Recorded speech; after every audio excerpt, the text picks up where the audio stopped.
Di sebuah senja yang tenang, cahaya langit memudar di atas padang luas negeri Bani Israel. Angin membawa debu halus yang bergerak lambat di antara batu-batu kecil.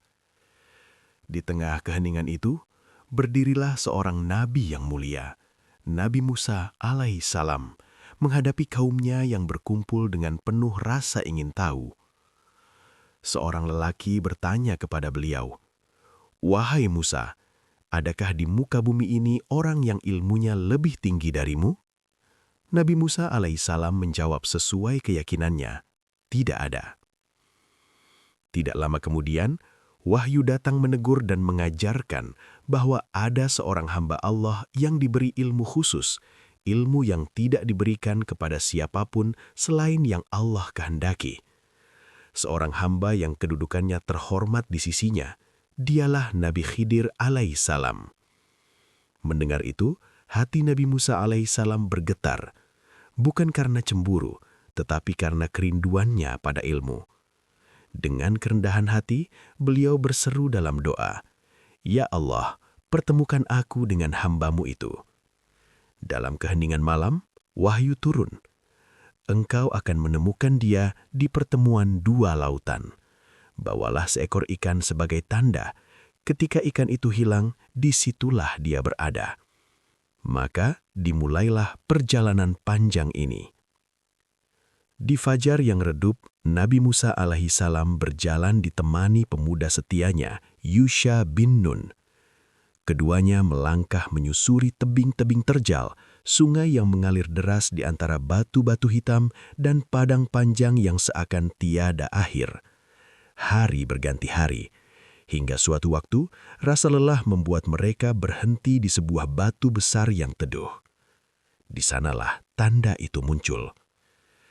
Saat keduanya tertidur sejenak, ikan yang mereka bawa hidup kembali dan melompat ke laut, meninggalkan jejak aneh seolah memisahkan air menjadi dua garis panjang. Yusha melihatnya, namun karena kelelahan ia lupa memberitahu nabinya hingga mereka telah berjalan jauh. Ketika mereka terus menempuh jalan panjang, Nabi Musa alaihissalam merasakan haus dan lapar, lalu berkata, "Bawalah makanan kita." Saat itulah Yusha teringat, "Wahai Musa, ikan itu telah hilang dan aku lupa menceritakannya kepadamu." Nabi Musa alaihissalam tersentak, "Itulah tempat yang kita cari."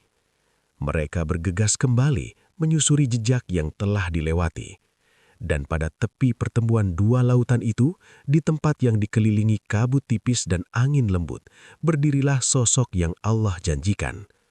Nabi Khidir alaihissalam berduduk di atas batu menghadap laut yang berkilau. Saat Nabi Musa alaihissalam mendekat, beliau memberi salam.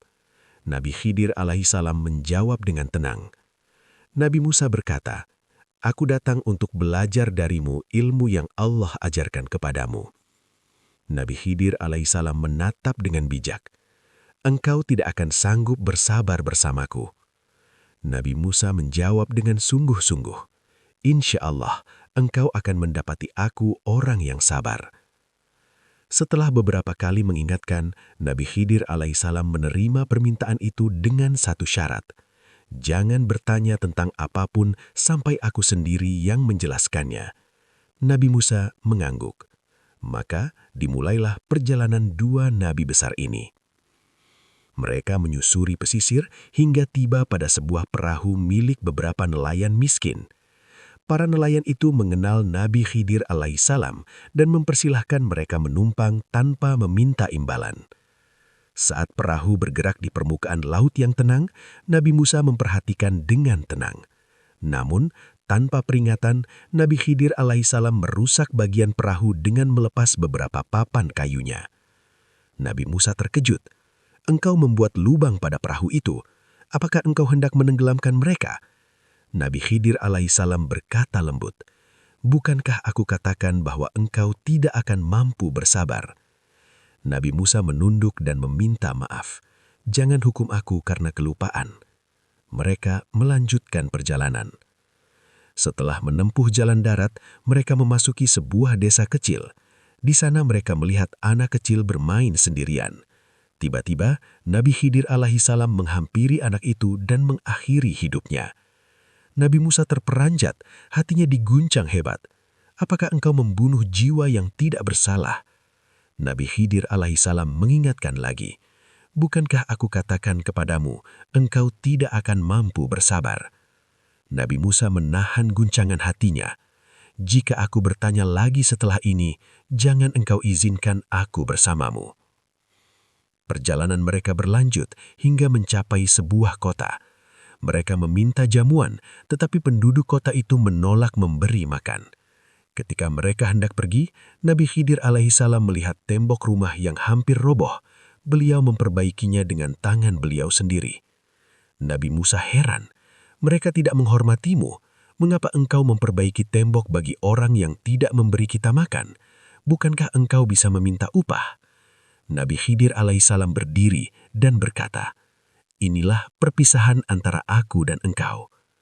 Kemudian, beliau menjelaskan hikmah segala perbuatan yang sebelumnya tampak sebagai kesalahan. Perahu itu diperbaiki agar tidak dirampas raja zalim yang suka mengambil perahu layak pakai. Anak kecil itu akan tumbuh menjadi kafir dan durhaka dan akan menyesatkan kedua orang tuanya yang beriman. Allah menggantinya dengan anak yang lebih baik. Tembok itu milik dua orang anak yatim yang ayahnya seorang hamba saleh. Di bawah tembok itu terdapat harta simpanan mereka. Allah ingin keduanya dewasa dahulu sebelum menemukan harta itu. Nabi Musa terdiam, menunduk dalam-dalam. Hikmahnya sangat besar. Ilmu laduni itu begitu halus dan tidak mungkin dilihat pada pandangan pertama. Nabi Khidir alaihissalam mengakhiri dengan lembut. Semua itu aku lakukan bukan menurut kehendakku. Itulah rahasia yang Allah ajarkan kepadaku. Perpisahan pun tidak. Nabi Musa alaihissalam kembali kepada kaumnya dengan ilmu yang jauh lebih luas, membawa pelajaran tentang kesabaran dan keadilan Allah yang lebih besar dari pemahaman manusia. Sementara Nabi Khidir alaihissalam tetap menjadi hamba pilihan yang menjalankan perintah Allah di tempat-tempat yang tidak diketahui manusia. Begitulah kisah dua nabi mulia ini. Kisah yang mengajarkan bahwa apapun yang terjadi dalam hidup, baik yang kita mengerti atau tidak, semua berada dalam rancangan sempurna Tuhan yang Maha Bijaksana.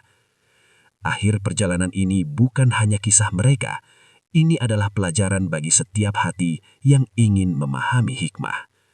Semoga Allah menjadikan kita hamba yang mampu bersabar. Amin.